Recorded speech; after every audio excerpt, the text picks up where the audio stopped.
Hi guys, I'm Shmee, hello and welcome back to the channel where you join me today for an outing with my Focus RS Heritage Edition, which, believe it or not, this car is now 2 years old.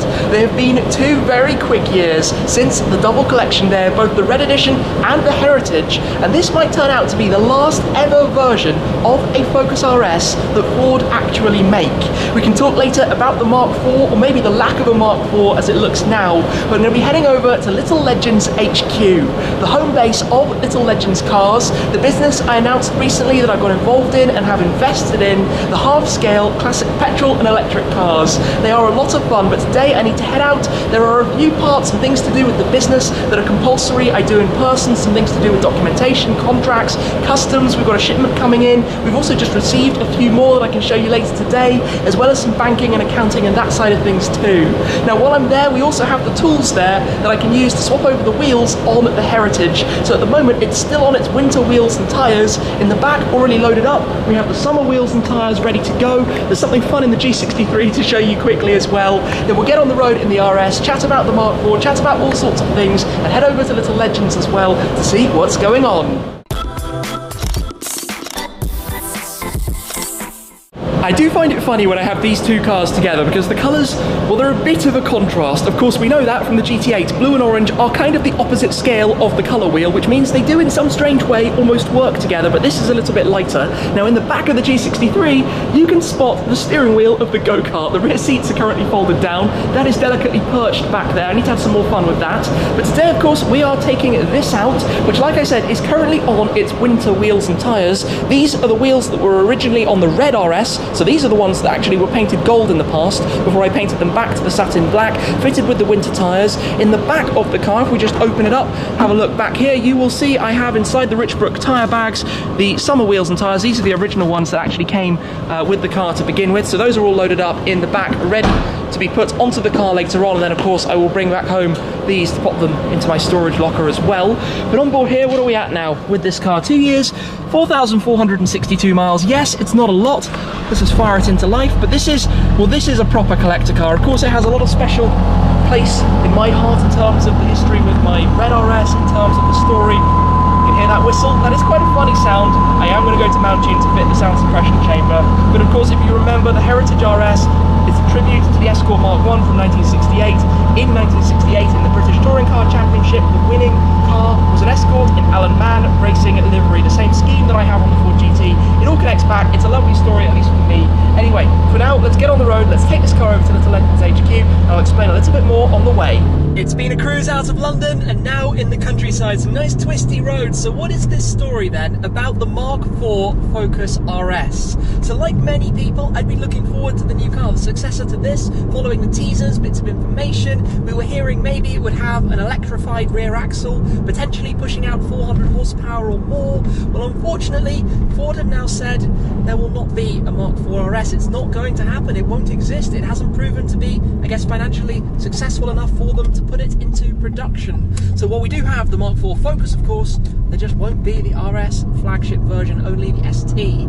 Now here in the UK, we love our hot hatches. We are big fans of these kind of cars. We have these small, bumpy, tiny countryside roads. We love a car with a lot of power, but a small footprint while also being practical. And we pretty much exclusively learn to drive in hatchbacks. I started with a Renault Clio, so we get used to the form factor, and the Mark 1s, the Mark 2s, and these cars, the Mark 3s, have always been very, very successful here. In fact, the Mark 3 RS was so successful in the UK that Ford introduced this car, the Heritage Edition, of which there are only 50, all here in the UK. And this might now turn out to be the last one, the last Focus RS. So perhaps I shouldn't be driving it now. I should be leaving it at home under a bubble in the garage and not putting any miles on it. But I'm not the biggest fan of garage cleaning, as I think you guys probably know. So I'm going to drive it and enjoy it, even if I've got a full load in the back at the moment and need to take it a little bit easy so we don't have wheels flying around everywhere. Nonetheless, this car in the UK, it wasn't quite as much of an upgrade as the Mark II RS 500, of which they made 500 cars, where it was kind of completely overhauled. In the case of this, it's an exclusive colour,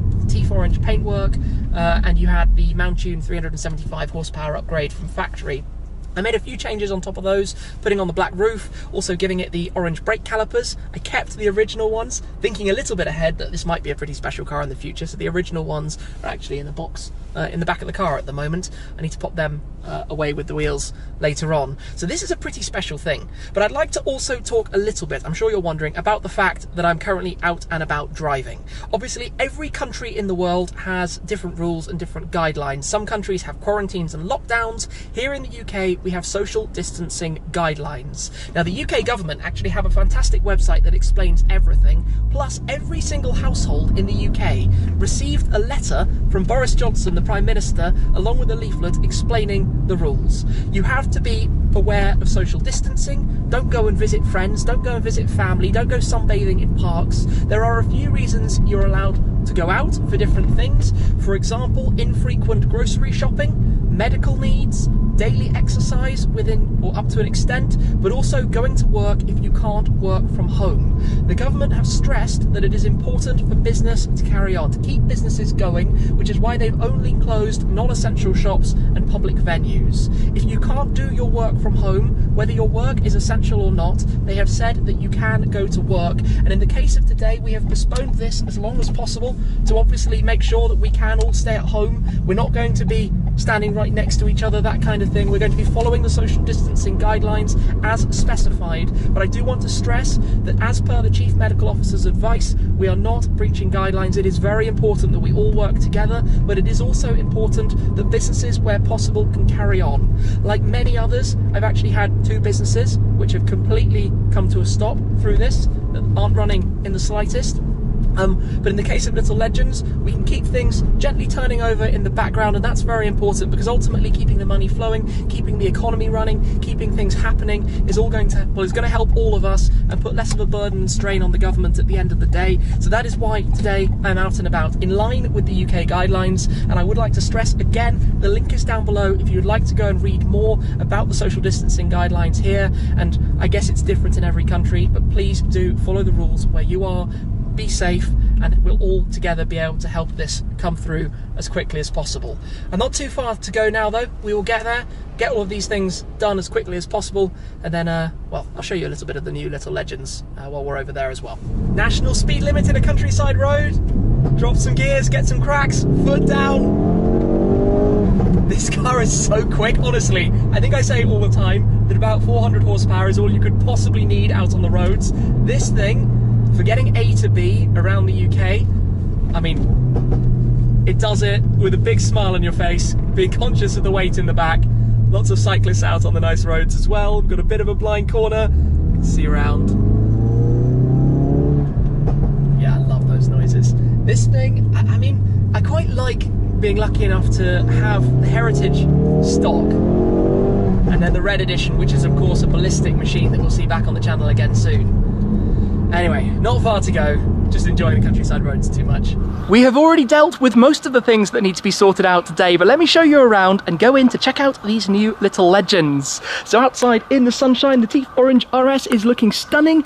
We've taken out the wheels and tyres, which are just down here to check over the tyre pressures. Of course, after they've been in storage, just need to make sure they are all correct. And we've got the jack and the torque wrench to get that lifted up and get those swapped over in just a moment.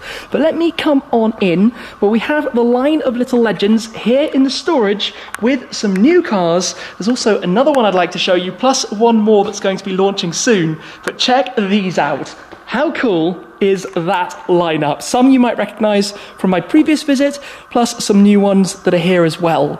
So we've got the Cobra 289, the Series 1, we've got the XK Junior, the GB Spirit, the Spider, and the Land Junior, a mix of electric and petrol powertrains, but we also now have customizable license plates, custom number plates. You can see the nod to Shmee there, kind of been nominated to the GB Spirit. Remember that you can customize the cars in terms of the paint colors. They could even match a full-size real car. You can customize the interior as well. It's really cool what you can do with these. They're for kids or for big kids, doesn't really matter. Drive up to about 30 miles per hour. Awesome fun little things. Very cool project to be part of. And I tell you what else is cool is that Sierra RS Cosworth 80s Group A rally car. That's the Andrews Heat for Hire livery of Russell Brooks, but that car was also previously driven by the famous Stig Blomqvist as well, which is kind of funky to have right behind our little legends at the moment. So let me go show you the other one in the office and tell you about the one that we've got coming soon. Jump ahead and all is complete. The wheels and tyres have been swapped on the Heritage. We now have the winter set here, all cleaned up, ready to go back into their bags. A big thanks to the guys as well for helping out with this. And we've got the original wheels and tyres as they were delivered with the car now back on it. And in fact, those haven't done all that much mileage because most of the driving I've done with the Heritage RS has actually been around Europe in the winter. So I think a good 3,000 miles out of that total are probably driving on those as opposed to the summers. Now out in the sunshine we had to bring a little legend out for a photo, and obviously it had to be the Cobra to go with the Heritage RS. So we've got that blue and orange colour scheme going on again. This looks awesome out in the sun. But let me come through because I did say there was one more to show you here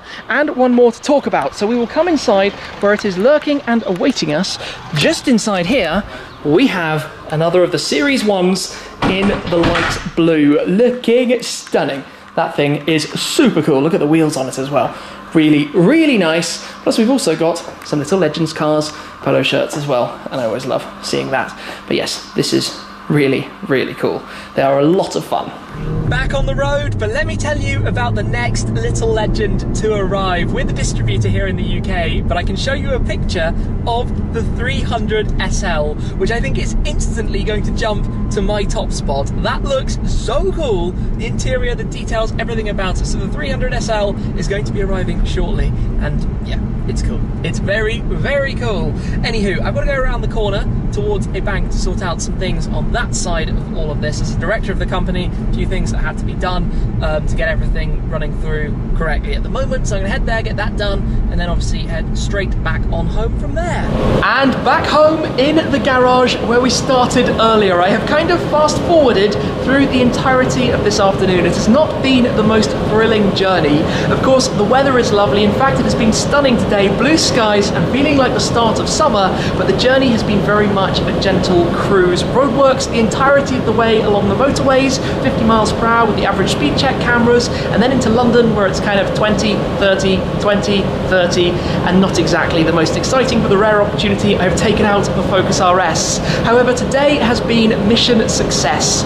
Everything that we needed to get done in connection to Little Legends cars has now been completed for this time around. Of course, excitingly, we are going to have the arrival of some more cars in the coming days, which I look forward to going to see as well. And of course, the added bonus of getting the wheels changed over on the Heritage RS, which I do need to take out of the back of the car and go and pop those down in the storage as well. But this car, I don't really know what the future for it is going to be. I'm certainly going to be keeping it, I'm sure of that. It means a lot to me. It's a very, very special car, but I don't know how many more miles I feel happy driving on it. It's something I want to keep looking beautiful.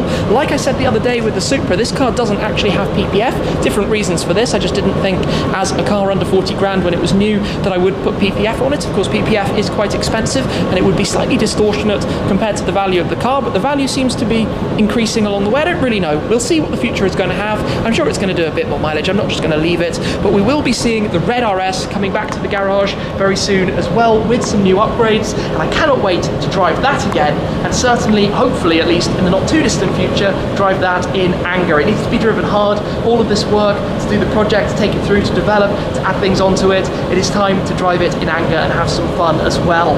Now I do want to stress, as I mentioned earlier, you can find in the description the link to the UK government's guidelines for this time for social distancing.